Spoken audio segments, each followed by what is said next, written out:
This is how to study the Bible for beginners, and I will be giving you 7 tips to do so that you can learn thoroughly how to read the Bible, because people are dying around the country to read this, and it's one of the single most important gifts that we are given. So what are we going to do about it? It is a good day, everyone. My name is Aidan, and if you are new to the channel, welcome. People who subscribe to this channel are ones who want to hear more about God's Word and grow in relationship with Him. So, by all means, let's jump into it. First of all, be sincere. The literal definition of sincere is a person saying what they genuinely feel or believe, not dishonest or hypocritical. This is how we should live as Christians. The only way that we're gonna be able to understand God's Word is if we are able to live this way and His lights shining in the darkness. Number 2 is where to start. There's a total of 66 books in the Bible. So what should we start with?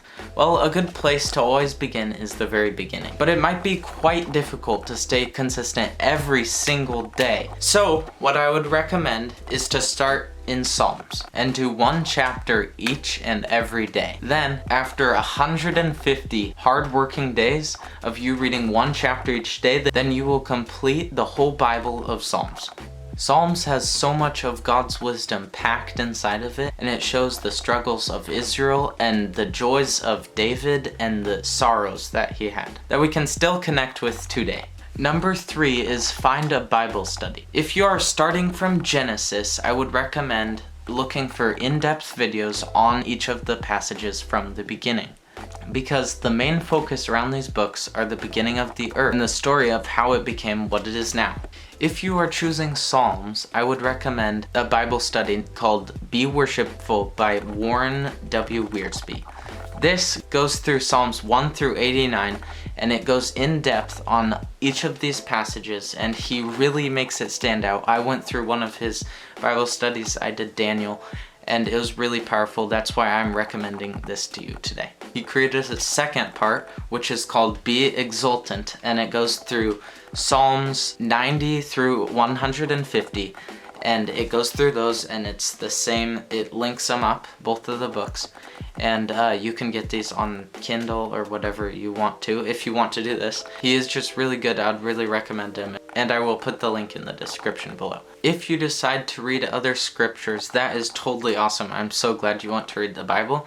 And Matthew, Mark, Luke, and John are all such good books of the Bible because they cover Jesus' life, and they go through how their perspective of Jesus was and their walk with Jesus along the way while he was on earth. And almost inside each and every book, there's packed full of parables that can teach us how to live and teach us how we are supposed to act as Christians compared to just normal people, because we are so much different. God loves all of us the exact same, but we are called to be different and to love on others always. A really good source for all these books is desiringgod.org. These books John Piper covers, and he goes through all of them, and he goes verse by verse sometimes, and he'll cover them through, and he does it on a blackboard, and it's really amazing because he goes in depth on every single verse, and he's just so filled with the Holy Spirit. Even if you get bored of him, it's so insightful. Number 4 is how hard it really is. Most of the time, it is so easy to get distracted to the things that are not productive.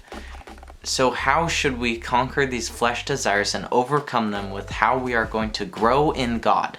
Here are 3 points inside of number 4 that'll make your mind more focused on God. First of all, we should consistently be praying and asking God for His strength, because we are nothing without Him. Second, we need to have accountability with others. If you can find a friend, a relative, or even your mom or dad, and if you surround yourself with Christian people, you will be able to find someone who will encourage you and help you up when you fall. Lastly, put away distractions. I know this can be such a tipping point where we just give in and waste time, but it is crucial that we aren't here to waste time. We are created to glorify our Father. Number 5 is routine is unseen. When we are not able to make routines, then we are not able to let God work in our lives.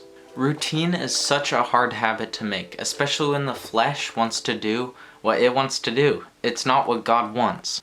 So the best thing we can do is pray and put lots and lots of effort into it by working hard and devoting ourselves to God. And I'm sure He will hear you and He will answer your prayers. Number 6 is how you're going to plan your strategy and highlight. If you want to stay consistent on a daily basis, you're going to have to write down what you are doing and how you're going to conquer it. This is why I'm giving you this template that you can use to fill in what you are doing and your first month goal to complete.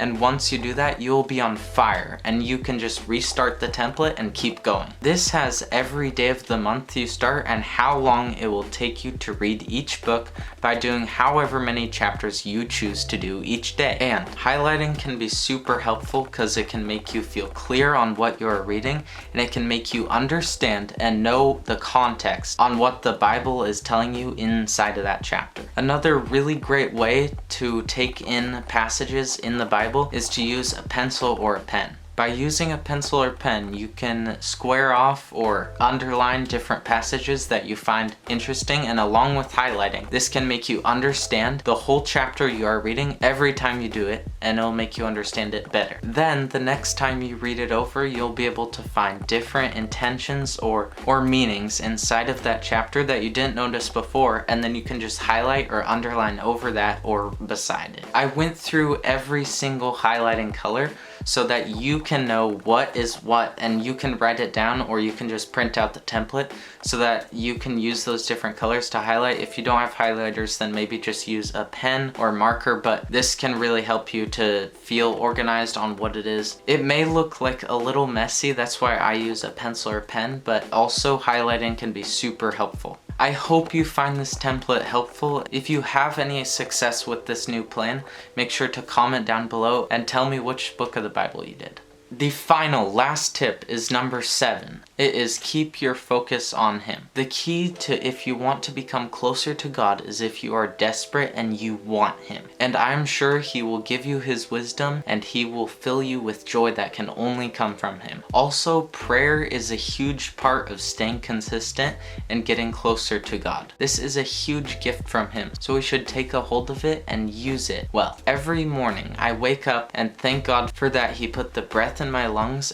and I pray that He will guide me and help me make the right decisions. Doing this every single day, I hope will keep you in line with God. I hope you take this opportunity to grow greatly in the Lord. I have given you all 7 tips so that you have a clear understanding of what you're going to do and your plan to read the Bible, so that you can have the ultimate guide to begin successfully and know what you are doing. You 19 amazing subscribers are awesome. And the last video got 5 likes, so you think we can beat that?